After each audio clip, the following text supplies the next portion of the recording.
Alright, so we're going to be continuing with Chapter 2 of Satan Revolution, called The Experience of 1848 to 51. 1. The Eve of Revolution. The first works of mature Marxism, The Poverty of Philosophy and the Communist Manifesto, appeared just on the eve of the Revolution of 1848. For this reason, in addition to presenting the general principles of Marxism, they reflect to a certain degree the concrete revolutionary situation of the time. It will, therefore, be more expedient perhaps to examine what the authors of these works said about the state immediately before they drew conclusions from the experience of the years 1848 to 51. In The Poverty of Philosophy, Marx wrote, quote, "The working class, in the course of development, will substitute for the old bourgeois society an association which will preclude classes and their antagonism, and there will be no more political power groups, since the political power is precisely the official expression of class antagonism in bourgeois society." End quote. Page 182, German edition, 1885. It is instructive to compare this general exposition of the idea of the state disappearing after the abolition of classes with the exposition contained in the Communist Manifesto, written by Marx and Engels a few months later in November 1847. To be exact, quote, "In depicting the most general phases of development of the proletariat, we trace the more or less veiled civil war raging within existing society up to the point where that war breaks out into open revolution, and where the violent overthrow of the bourgeoisie lays the foundation for the sway of the proletariat." Ellipses. We have seen above that the first step in the revolution by the working class is to raise the proletariat to the position of the ruling class to win the battle of democracy. Separate quote. "The proletariat will use its political supremacy to wrest by degree all capital from the bourgeoisie, to centralize all instruments of production in the hands of the state, i.e., of the proletariat organized as the ruling class, and to increase the total productive forces as rapidly as possible." End quote. Pages 31 and 37, 7th German edition, 1906. Here we have a formulation of one of the most remarkable and most important ideas of Marxism on the subject of the state, namely the idea of the dictatorship of the proletariat, as Marx and Engels began to call it after the Paris Commune, and also a highly interesting definition of the state, which is also one of the quote-unquote forgotten words of Marxism. Quote, "The state, i.e. the proletariat organized as the ruling class." End quote. This definition of the state has been explained in the prevailing propaganda and agitation literature of the official social democratic parties. More than that, it has been deliberately ignored, for it is absolutely irreconcilable with reformism, and is a slap in the face for the common opportunist prejudices and Philistine illusions about the, quote, "peaceful development of democracy," end quote. The proletariat needs the state. This is repeated by all the opportunists, social chauvinists, and Kotskyites, who assure us that this is what Marx taught, but they forgot to add that, in the first place, according to Marx, the proletariat needs only a state which is withering away, i.e., a state so confused that it begins to wither away immediately and cannot but wither away. And secondly, the working people need a state, i.e., the proletariat organized as the ruling class. The state is a special organization of force. It is an organization of violence for the suppression of some class. What class must the proletariat suppress? Naturally, only the exploiting class, i.e. the bourgeoisie. The working class people need the state only to suppress the resistance of the exploiters, and only the proletariat can direct the suppression and carry it out. For the proletariat is the only class that is consistently revolutionary, the only class that can unite all the working and exploited people in the struggle against the bourgeoisie, in completely removing it. The exploiting classes need political rule to maintain exploitation, i.e., in the selfish interests of an insignificant minority against the vast majority of all people. The exploited classes need political rule in order to completely abolish all exploitation, i.e., in the interests of the vast majority of people, and against the insignificant minority consisting of the modern slave owners, the landowners, and capitalists. The petty bourgeois Democrats, those sham socialists who replaced the class struggle by dreams of class harmony, even pictured the socialist transformation in a dreamy fashion, not as the rule of the overthrow of the exploiting class, but as the peaceful submission of the minority to the majority which has become aware of its aims. This petty bourgeois utopia, which is inseparable from the idea of the state being above class, led in practice to the betrayal of interests of the working class, as was shown, for example, by the history of the French revolutions of 1848 and 1871, and by the experience of the, quote, socialist, unquote, participation in bourgeois cabinets in Britain, France, Italy, and other countries at the turn of the century. All his life, Marx fought against this petty bourgeois socialism, now revived in Russia by the Socialist Revolutionary and Menshevik parties.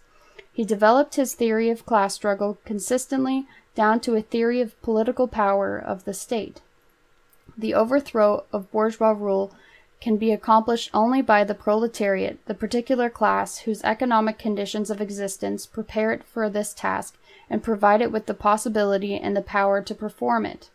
While the bourgeois break up and disintegrate the peasantry and all the petty bourgeois groups, they weld together, unite, and organize the proletariat. Only the proletariat, by virtue of the economic role it plays in large-scale production, is capable of being leaders of all the working and exploited people, whom the bourgeoisie exploit, oppress, and crush, often not less but more than they do the proletarians, but who are incapable of waging an independent struggle for their emancipation. The theory of class struggle, applied by Marx to the question of the state and the socialist revolution, leads as a matter of course to the recognition of the political rule of the proletariat, of its dictatorship, i.e., of undivided power directly backed by the armed force of the people. The overthrow of the bourgeoisie can be achieved only by the proletariat becoming the ruling class, capable of crushing the inevitable and desperate resistance of the bourgeoisie, and of organizing all the working and exploited people for the new economic system. The proletariat needs state power, a centralized organization of force, an organization of violence, both to crush the resistance of the exploiters and to lead the enormous mass of the population, the peasants, the petty bourgeois, and semi-proletarians in the work of organizing a socialist economy. By educating the Workers' Party, Marxism educates the vanguard of the proletariat, capable of assuming power and leading the whole people to socialism, of directing and organizing the new system, of being the teacher, the guide, the leader of all the working and exploited people in organizing their social life without the bourgeoisie and against the bourgeoisie. By contrast, the opportunism now prevailing trains the members of the Workers' Party to be representatives of the better paid workers, who lose touch with the masses and quote-unquote get along fairly under capitalism and sell their birthright for a mass pottage, i.e. renounce their role as revolutionary leaders of the people against the bourgeoisie.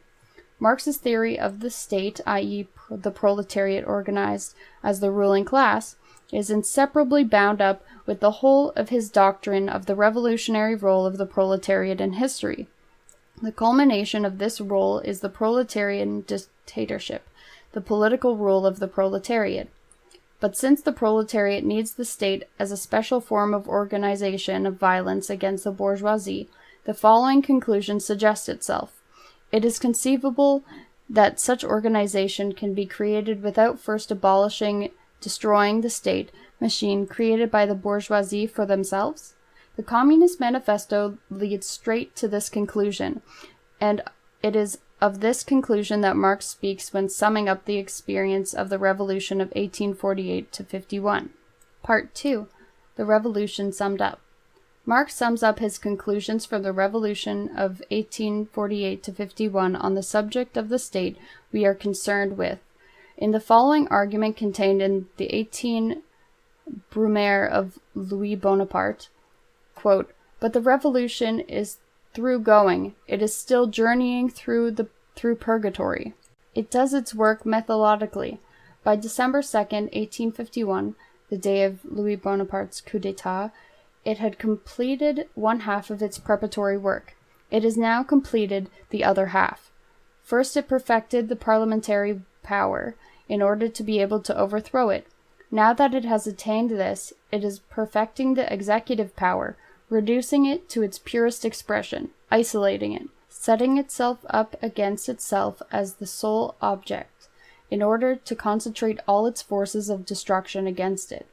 And when it has done the second half of its preliminary work, Europe will leap from its seat and exultingly claim, "Well grubbed, old mole." Now this is a different quote. This executive power, with its enormous bureaucratic and military organization, with its vast and ingenious state of machinery, with a host of officials numbering 500,000, besides an army of another 500,000, this appalling parasitic body which enmeshes the body of French society and chokes all its pores, sprang up in the days of the absolute monarchy, with the decay of the feudal system. The first French Revolution developed centralization, quote unquote, but at the same time, it increased the, quote, the extent, the attributes, and the number of agents of governmental power. Napoleon completed this state machinery, end quote. The legitimate monarchy and the July monarchy added nothing but a greater division of labor. Ellipses. Finally, in its struggle against the revolution, the parliamentary republic found itself compelled to strengthen, along with the repressive measures, the resources and centralization of governmental power. All revolutions perfected this machine instead of smashing it. The parties that contended in turn for domination regarded the possession of this huge state edifice as the principal soils of the victor. The 18th Brumaire of Louis Bonaparte, pages 98 and 99, 4th edition, Hamburg, 1907. In this remarkable argument, Marxism takes a tremendous step forward compared with the Communist Manifesto. In the latter, the question of the state is still treated in an extremely abstract manner, in the most general terms and expressions. In the above-quoted passage, the question is treated in a concrete manner, and the conclusion is extremely precise, definite, practical, and palpable. All previous revolutions perfected the state machine, whereas it must be broken, smashed. This conclusion is the chief and fundamental point in the Marxist theory of the state, and it is precisely this fundamental point which has been completely ignored by the dominant official social democrat parties, and indeed distorted, as we shall see later, by the foremost theoretician of the Second Internationale, Karl Kautsky. The Communist Manifesto gives a general summary of history which compels us to regard the state as the organ of class rule and leads us to the inevitable conclusion that the proletariat cannot overthrow the bourgeoisie without first winning political power, without attaining political supremacy, without transforming the state into the, quote, proletariat organized as the ruling class, end quote, and that this proletarian state will begin to wither away immediately after its victory, because the state is unnecessary and cannot exist in a society in which there are no class antagonisms. The question as to how, from the point of view of historical development, the replacement of the bourgeois by the proletarian state is to take place is not raised here. This is the question that Marx raises and answers in 1852. True to his philosophy of dialectical materialism, Marx takes as his basis the historical experience of the great years of revolution 1848 to 51. Here, as everywhere else, his theory is summing up of experience, illuminated by a profound philosophical conception of the world and a rich knowledge of history. The problem of the state is put specifically.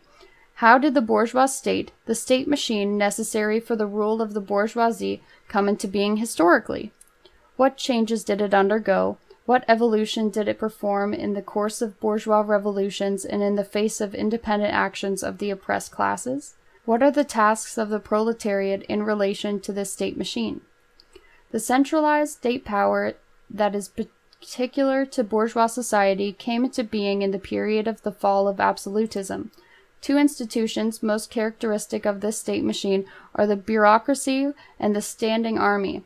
In their works, Marx and Engels repeatedly show that the bourgeoisie are connected with these institutions by thousands of threads. Every worker's experience illustrates this connection in an extremely graphic and impressive manner. From its own bitter experience, the working class learns to recognize this connection. That is why it so easily grasps and so firmly learns the doctrine which shows the inevitability of this connection, a doctrine which the petty bourgeois Democrats either ignore and flippantly deny, or still more flippantly admit in quote-unquote in general, while forgetting to draw appropriate practical conclusions. The bureaucracy and the standing army are a quote-unquote parasite on the body of the bourgeois society, a parasite created by the internal antagonisms which rend that society, but a parasite which quote-unquote chokes all its vital pores. The Trotskyite opportunism now prevailing in official social democracy considers the view that the state is a parasitic organism to be the particular and exclusive attribute of anarchism. It goes without saying that this distortion of Marxism is of vast advantage to those Philistines who have reduced socialism to unheard of disgrace of justifying and prettifying the imperialist war by applying it to the concept of, quote, defense of the fatherland, end quote. But it is unquestionably a distortion, nevertheless. The development, perfection, and strengthening of the bureaucratic and military apparatus proceeded during all the numerous bourgeois revolutions which Europe has witnessed since the fall of feudalism. In particular, it is the petty bourgeois who are attracted to the side of the big bourgeois and are largely subordinated to them through this apparatus, which provides the upper sections of the peasants, small artisans, tradesmen, and the like with comparatively comfortable, quiet, and respectable jobs, raising the holders above the people. Consider what happened in Russia during the 6 months following February 27, 1917. The official posts which formerly were given by preference to the Black Hundreds have now become the spoils of the cadets, Mensheviks, and social revolutionaries. Nobody has really thought of introducing any serious reforms. Every effort has been made to put them off, quote, until the Constituent Assembly meets, end quote, and to steadily put off its convocation until after the war. But there has been no delay, no waiting for the Constituent Assembly. In the matter of dividing the spoils and getting the lucrative jobs of ministers, deputy ministers, governor-generals, etc., etc., the game of combinations that it has been played in the forming of government has been, in essence, only an expression of this division and redivision of the quote-unquote spoils, which has been going on above and below throughout the country in every department of central and local government.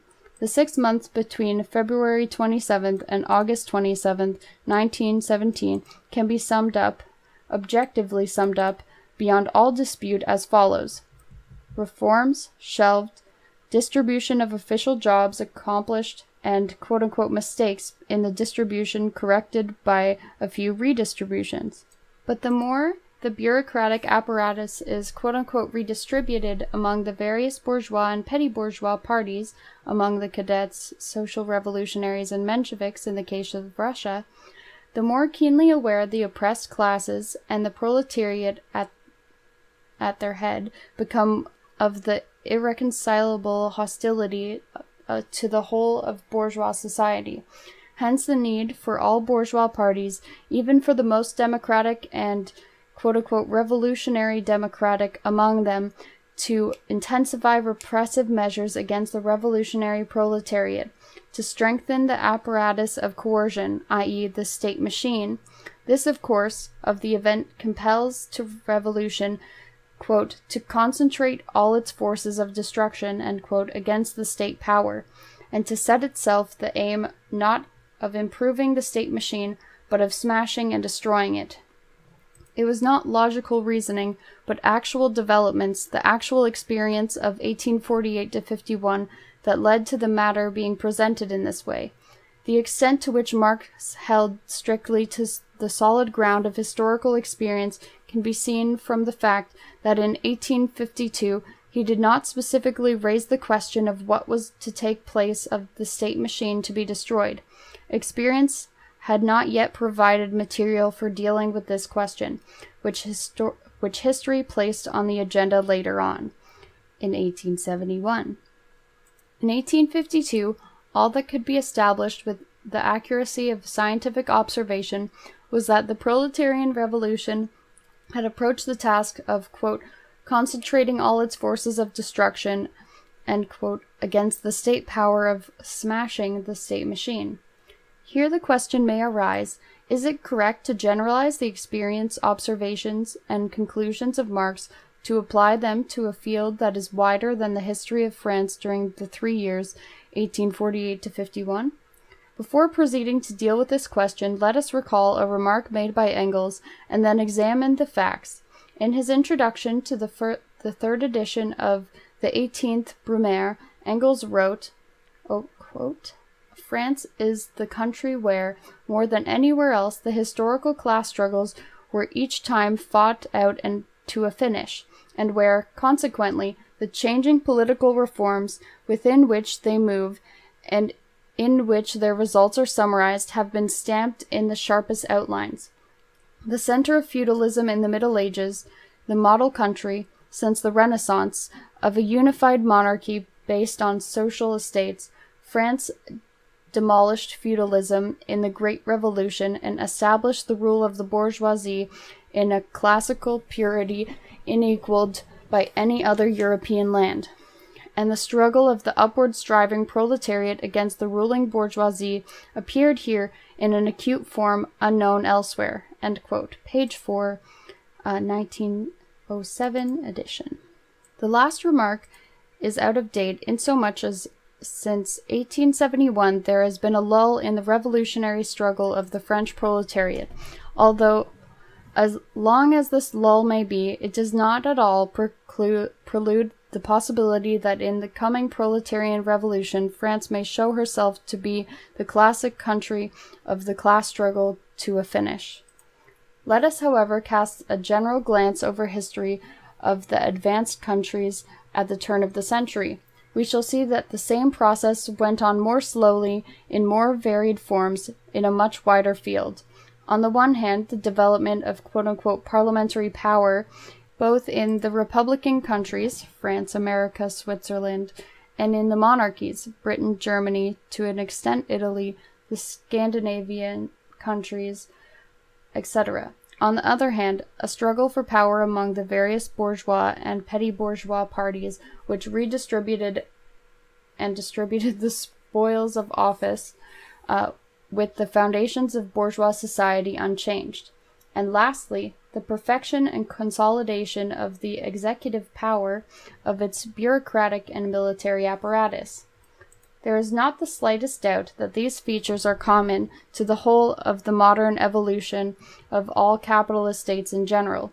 In the last 3 years, 1848 to 51, France displayed in a swift, sharp, concentrated form the very same processes of development which are particular to the whole capitalist world. Imperialism, the era of bank capital, the era of gigantic capitalist monopolies, of the development of monopoly capitalism into state monopoly capitalism, has clearly shown an unprecedented growth in its bureaucratic and military apparatus, in connection with the intensification of representative measures against the proletariat both in the monarchical and in the freest republican countries. World history is now undoubtedly leading on an incomparably large scale that in 1852 to the quote-unquote concentration of all forces of the proletarian revolution on the quote-unquote destruction of the state machine. What the proletariat will put in its place is suggested by the highly instructive material furnished by the Paris Commune. 3. The presentation of the question by Marx in 1952. In 1907, Meyring, in the magazine Neues, volume 25, 2, page 164, published extracts from Marx's letter to Wiedemer, dated March 5, 1852. This letter, among other things, contains the following remarkable observation, quote, "And now, as to myself, no credit is due to me for discovering the existence of classes in modern society or the struggle between them. Long before me, bourgeois historians had described this historical development of this class struggle, and bourgeois economists the economic anatomy of classes. What I did that was new to prove: 1. That the existence of classes is only bound up with the particular historical phases in the development of production. 2. That the class struggle necessarily leads to the dictatorship of the proletariat. 3. That this dictatorship itself only constitutes the transition to the abolition of all classes and to a classless society." End quote. In these words, Marx succeeded in expressing with striking clarity, first, the chief and radical difference between his theory and that of the foremost and most profound thinkers of the bourgeoisie, and secondly, the essence of his theory of the state. It is often said and written that the main point in Marx's theory is the class struggle, but this is wrong. And this wrong notion very often results in an opportunist distortion of Marxism and its falsification in a spirit acceptable to the bourgeoisie. For the theory of the class struggle was not created by Marx, but by the bourgeoisie before Marx, and generally speaking, it is acceptable to the bourgeoisie. Those who recognize only the class struggle are not yet Marxists. They may be found to be still within the bounds of bourgeois thinking and bourgeois politics. To confine Marxism to a theory of class struggle means curtailing Marxism, distorting it, reducing it to something acceptable to the bourgeoisie. Only he is a Marxist who extends the recognition of the class struggle to the recognition of the dictatorship of the proletariat. That is what constitutes the most profound distinction between the Marxist and the ordinary petty as well as big bourgeois. This is the touchstone on which the real understanding and recognition of Marxism should be tested. And it is not surpassing that when the history of Europe brought the working class face to face with this question as a practical issue, not only all the opportunists and reformists, but all the Kotskyites, people who vacillate between reformism and Marxism, proved to be miserable Philistines and petty bourgeois Democrats, repudiating the dictatorship of the proletariat. Kautsky's pamphlet, The Dictatorship of the Proletariat, published in August 1918, i.e., long after the first edition of the present book, is a perfect example of petty bourgeois distortion of Marxism and base renunciation of it in deeds. While hypocritically recognizing in the words, "See my pamphlet, The Proletarian Revolution and the Renegade Kautsky," Petrograd and Moscow, 1918. Opportunism today, as represented by its principal spokesman, the ex-Marxist Karl Kautsky, fits in completely with Marx's characterization of the bourgeois position quoted above. For this opportunism limits recognition of the class struggle to the sphere of bourgeois relations. Within this sphere, within its framework, not a single educated liberal will refuse to recognize the class struggle, quote-unquote, in principle.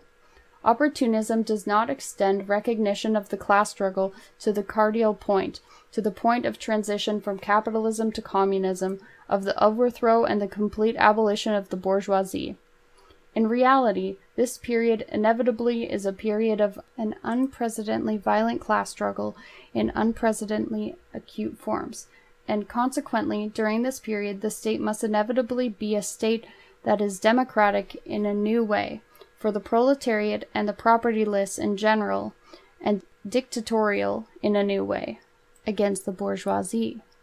Further, the essence of Marx's theory of the state has been mastered only by those who realize that the dictatorship of a single class is necessary not only for every class society in general, not only for the proletariat which has overthrown the bourgeoisie, but also for the entire historical period which separates capitalism from quote-unquote classless society, from communism.